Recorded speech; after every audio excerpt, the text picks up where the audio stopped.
everybody, welcome to Capital Combat. The name says it all. I'm Hakeem Branch. Rob Jarrell. And forgive me if I sound funny. I caught a summer cold from my little one, and I'm struggling right now. But the show must go on, and today we're going to recap last night's Sergey Kovalev-Chilemba fight, which happened over in Russia. And then we're going to preview this weekend's Deontay Wilder-Arreola fight. So, with that being said, we're going to rock right into it. Take it away, Rob. All right, so this was Sergey Kovalev's first return on a card in Russia in 5 years. Like 5 years. And if you know the story, he fought a guy, and the guy died after their fight. Very tragic story. So, from what the reports say, he was a little bit reluctant, but he returned. This is a nice interim fight. I'm not even gonna say intro. It was just a nice fight in general before his matchup with Andre Ward in November. Yeah, because Chilemba is a top 10 light heavyweight. Yeah, at least top 15. I really can't think of 10 other guys that will be ahead of him. So I would say top 10. Yeah. So I put out a small video on yesterday morning. The fight happened like at noon or roughly around midday. So that was really U.S. quick. time. Yeah, U.S. time. East Coast time. You know, Russia, they're ahead of us by like 12 hours. So what I said was Kovalev, we thought Kovalev would knock him out late in the fight, around 10 rounds or so. Chilemba is a very good fighter. He's defensive. He's actually quite tough.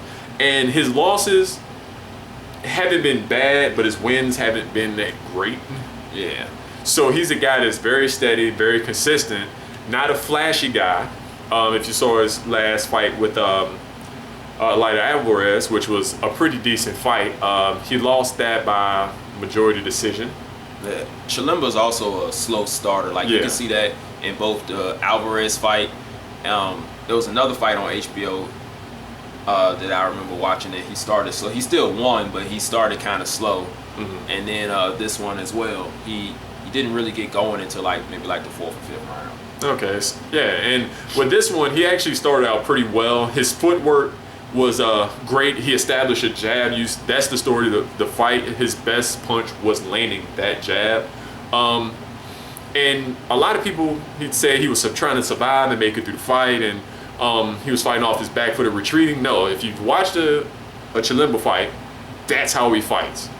Yeah.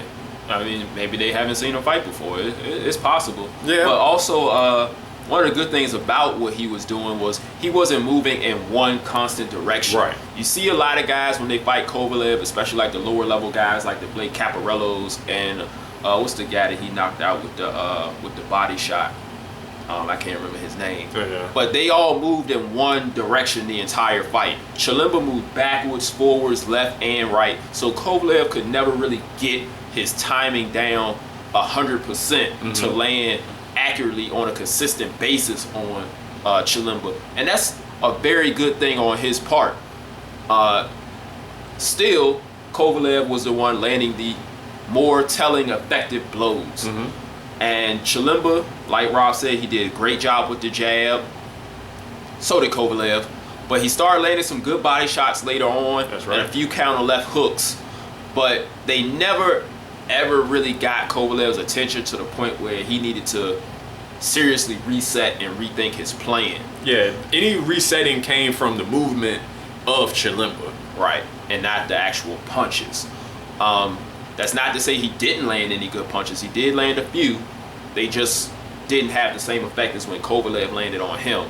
Every time Kovalev did get a clean shot, Chilemba instantly backed up or took cover, so it made it look like Kovalev was landing very devastating shots. So we have to give Chilemba credit because we've seen several people go down and stay down after being hit by Kovalev.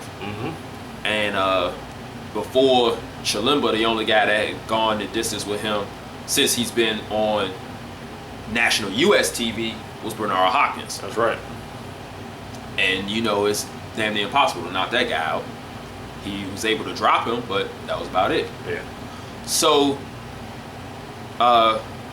Kovalev was very aggressive early on, trying to throw his combinations. He was very fluid with them, but once again, Chilemba had great head movement to go along with his footwork. So Kovalev was missing a lot, which started to tire him out later on in the fight. He started to get a little more punch selective in the championship rounds. Probably because, one, he felt that the fight was well in hand, and two, he did say afterward he was a little tired. Missing punches like that and having to really try to cut a guy off, which he was unsuccessful all night. And that's something that Kovalev has been very good at doing, has been cutting the ring off, and he was unable to do it on Chilemba on Monday night. And another thing he's also said is that with every punch he's been throwing, he's been trying to get the knockout, especially in the second half of the fight. So, if you're punching as hard as you can or putting so much on a punch and you're missing, you're going to punch yourself out. Now, that's not to say that he didn't still have some power in those last 2 rounds. Oh, yeah, he definitely hurt Chilemba quite a few times in those last few rounds. But they might not have had what he's used to putting on it when he gets guys out of there. Also, again, this is the second time he's gone 12 rounds in a fight since he's been on national television. What, last 5, 6 years? Yeah. So he may not be used to going as many rounds as he normally does. His fights usually end around 6, 7 rounds. Right, and also with Hopkins, like you said, a lot of people were saying that Chilemba was in survival mode. Watch the fight with Hopkins. Hopkins was more so in survival mode than Chilemba. Chilemba was still trying to work his game plan. Right. Whereas Hopkins was like, all right, I see that I have nothing for this guy, but he's not going to knock me out. Right. See, with Chilemba, after he got hurt those times, he did the smart thing. He tied him up around the waist. Yep. And then again, he used his movement to stay out of range. And when you got in range, you still worked the jab. You had to hit him with something. Right. So, kudos to both guys. Chilemba is not a guy that you're just going to look good against. Right. Yeah, Kovalev didn't look at his best, but that's more of something with his opponent rather than his actual ability. Right. And so this fight was to get him prepared for Andre Ward, which it could a little bit. Andre Ward does move very well on his feet. He does counter well. I think he might have a little bit more pop and physical strength than Chilemba. But we'll find out when they fight in November. And also, he's fighting Alexander Brand on August 5th. So we'll get to see a little bit more since he fought, what's my man's name? Sullivan Barrera. Sullivan Barrera back in March. Which is a good preparation for Ward because Sullivan Barrera is a taller fighter. He punches very straight. And he's actually a bigger fighter, so that kind of gets him in tune with fighting guys at that weight class. Right. Unfortunately, Brand is another guy that's actually moving up from super middleweight, and he actually fought amateur fights at super middleweight and middleweight, so around that 165 to 170 range. Yeah. So we'll see how that turns out in August. Yeah. So that's what we're waiting on now. Kovalev's got to look at somebody who was very slick, who threw some fluid punches. He got caught with some great counters, and he still was able to pull out the victory in wide fashion, even if it wasn't the most impressive. Like, you guys have to realize that when you're fighting top 10 guys on a consistent basis, you're not going to look good every single night. That's why they're top 10 guys. So if Kovalev didn't look like he was a world beater last night, so what? He fought a top 10 guy. Excuse me, he still got the job done. So with that being said, like we said, we're gonna wait till Ward's fight and then they're gonna fight. So we'll talk about that more in the upcoming months. That's right. Let's move on to this Saturday where we have Deontay Wilder making an interim defense of his WBC heavyweight title against Chris Arreola after the whole Alexander Povetkin fallout. Now, as you guys know, Povetkin tested positive for meldonium, which was recently banned by the World Anti-Doping Association on January 1st. Povetkin has said that he hadn't taken it since September. He had passed several tests, then failed a test, then he passed several more tests. Then they tested him again later on, and he passed again. Right. So eventually, because of the situation, because it was an over-the-counter drug over in Eastern Europe, the WADA said, hey, you guys got until October to stop using this stuff. Like, you can't get above a certain amount, which he was well below, and you'll be pardoned if that shows up in your test. Now, where it gets really stupid is where both guys are trying to sue each other. Wilder is trying to sue Povetkin because they didn't fight and he didn't get paid. He's been a pro fighter long enough to know that if you don't fight, you don't get paid. Exactly. That's completely stupid. And then Ryabinski and Povetkin's camp are countersuing because they don't think Wilder was ever going to fight and blah, blah, blah. And that's stupid too, because they were on the way to Russia. Like they were in England, yeah. And then they were getting ready to leave for Russia, and then that's what happened. And let's be honest, the lawsuits just need to go away. Yeah. Wilder is fighting. He will get paid. Yeah. And then Povetkin's going to be cleared. Right. So your name doesn't take the hit or as much as a hit. What you need to do is just do your due diligence. That's what they did. They cleared the WBC. They haven't cleared him yet. For some reason, they're giving Wilder a chance to like bring their doctors in and stuff. Well, the anti-doping agency cleared him. Has cleared him. Yes. Has cleared him. That's their first hurdle, but that's called due diligence. You want to make sure, because if something happens between now and then we have to re-examine it. Right. It's just called due diligence. That's all it is. So if you're unhappy about that you didn't see the fight, fine. We're unhappy that we didn't see the fight, and a lot of people are. Everybody is unhappy that they didn't see the fight. But when you want to make sure everything's on the up and up in both camps, drop the suits, let this fight happen, then fight again in November. Exactly. November or December. Whatever it is, just make it happen. That's all we want to hear. Yeah. But then again, at the end of the day, it's not our paycheck, so I mean, we don't have much of a say. But we're just trying to be objective. Yeah. Whatever. So let's talk about Saturday.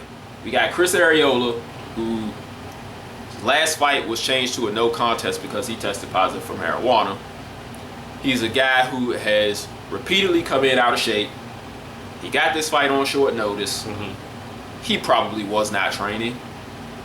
He's not going to get into enough shape to go 12 rounds with Deontay Wilder. I would be surprised if he comes in under 260 pounds. Yeah. Because even when he's training harder than ever, he has a hard time coming in under 260 pounds. Right. What he does have is a puncher's chance, because Deontay Wilder has been shown to be vulnerable to hard punchers. He's been down, what, twice? Twice. Against Stavern? No, he didn't go down versus Stavern.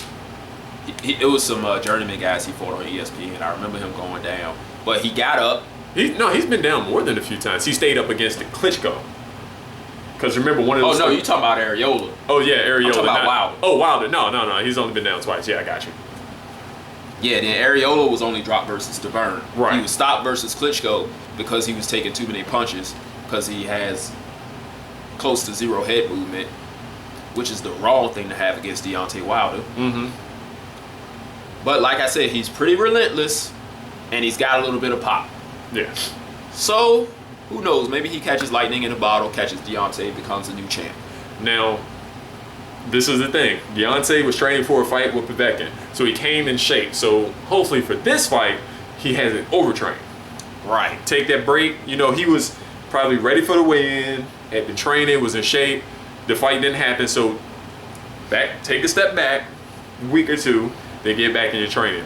Arreola, on the other hand, is probably not in shape, and then with all the wars he's been in, even he's been down versus some journeyman as well, who he's come back and beat, but he's been in wars, and his favorite defensive strategy is get hit in the face. Yeah.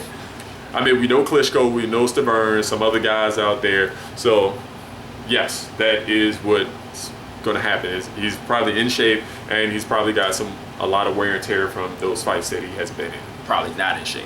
Well, probably not in shape, but and then have the wear and tear. So, in case you haven't noticed the breadcrumbs that we're leaving here, we're thinking Deontay Wilder stops this guy? I'm thinking around the 8th round because one, I mean, while he does get hit a lot, he does still have a really good chin. And Wilder makes a lot of fundamental mistakes early. So when he does get stopped, Arreola might just be in this fight. Yeah. So only thing left is to watch it and see what happens. Wilder needs to keep him from, he needs to keep Arreola on the outside, use that extremely long reach. And just pick him apart. And just pick him apart, hide the right hand behind the jab, just flicking it out there, and lay the hammer. It's going to be there all night. Yeah. Unless Arreola has head movement or kind of ducks and gets inside, he has a chance. But that only lasts as long as his stamina does. Right. So, like I said, we'll find out what happens on Saturday. That's it, guys. Thanks for watching. Hope you enjoyed this video. Make sure you click like if you do. Subscribe if you have not done so. That button is right down there by the like button. You can hit us up on all our social media networks in the links below, and you'll also see them in the end credits. So we'll see you guys in the next episode. Peace. This is round 1 and you've already lost. They don't seem to see that everything we've done is coming and cost. My fists are on fire, I perform till I perspire. My demons are in a rage, keep thinking that it's a game. I kick rhyme, hurricane, I told them I don't play, I'm liquid. Black Street Fighter.